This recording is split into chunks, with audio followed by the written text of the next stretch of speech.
İranın raketləri və pilotsuz uçuş aparatları müharibənin 4-cü həftəsində Körfəz ölkələrində mühüm enerji obyektlərinə və digər hədəflərə zərbələr endirməkdə davam edir.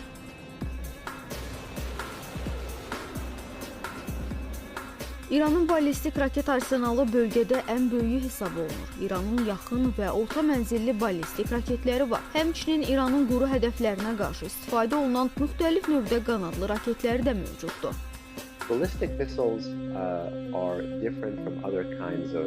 Ballistik raketlər digər raket növlərindən, məsələn, qanadlı raketlərdən fərqlənir. Ballistik raketlər əsasən yüksəkdə və böyük sürətlə uçur və sonra yenidən yer atmosferinə daxil olur. Qanadlı raketlər isə demək olar ki, yer səthinə paralel şəkildə, aşağı hündürlükdə və nisbətən yavaş uçur. Onlar uçduqları ərazinin relyefinə uyğun hərəkət edir. Bu səbəbdən də hava və raketdən müdafiə sistemləri üçün daha çətin aşkar ediləndir. Bundan əlavə onların mühərrik növləri də fərqlidir. Əsas fərqlərdən biri də budur ki, həm qanadlı, həm də ballistik raketlər təyinatlarına görə təsnifləndirilir. İran bunların hamısına malikdir. The Islamic Republic has all of them.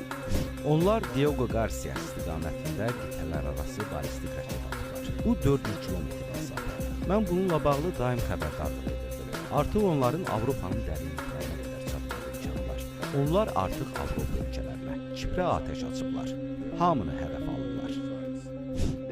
İranın raket gücünün təsir dairəsinin genişlənməsi ilə bağlı çox real narahatlıqlar var. İranın rəsmi olaraq bəyan etdiyi və maksimum 2000 kilometr məsafəyə malik arsenalına əsasən demək olar ki, İran əməliyyat bölgəsində yerləşən bütün Amerika Birləşmiş Ştatları hərbi obyektlərini vura bilər. O, həmçinin NATO müttəfiqi Türkiyənin yerləşdiyi və İncirlik aviabazasının da daxil olduğu yaxın şərqin böyük hissəsini hədəfə ala bilər. Lakin İranın kosmik proqramı və raket imkanları gələcəkdə genişləndirilərək 4000 kilometrə qədər, hətta bir qədər artıq məsafəni əhatə edə bilər.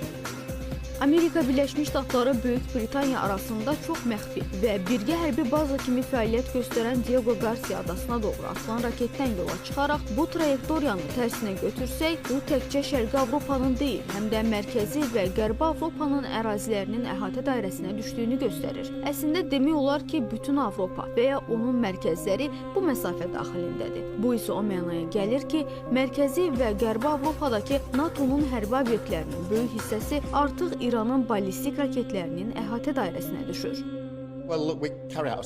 Biz təhlükəsizliyimizi təmin etmək üçün daim qiymətləndirmələr aparırıq. Hazırda bizim hədəfə aldığımıza dair heç bir qiymətləndirmə yoxdur. Lakin əlbəttə mənim vəzifəm Britaniyanın maraqlarını təmin etməkdir.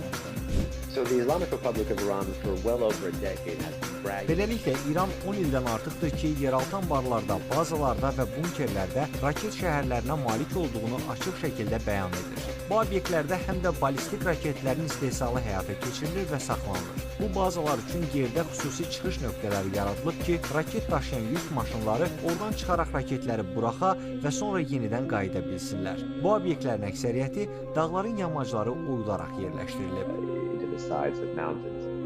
Amerika Birləşmiş Ştatları prezidenti Donald Trump İranın ballistik raket imkanlarının faktiki olaraq məhv edildiyini bildirib. Lakin Amerika Birləşmiş Ştatlarının baş qərargah rəsmiləri İranın hələ də müəyyən raket imkanlarına malik olduğunu deyib. İran tükəndiyini inkar edir. Raket ehtiyatları azalmayıb və istehsal davam edir deyən rəsmi Tehranın açıqlamalarına qarşılıq olaraq ekspertlərə görə İran üçün ehtiyatları qorumaq çətin ola bilər. Çünki Rusiya və Çindən geniş miqyaslı silah dəstəyi ehtimalı olduqca azdır. İsrail və Körfəz ölkələri bildirir ki, İran hücumlarının tempi azalıb. İstənilən halda, hətta daha az intensiv hücumlar belə həm Körfəz ölkələri, həm də qlobal logistika və enerji təchizatı üçün ciddi risk yaradır.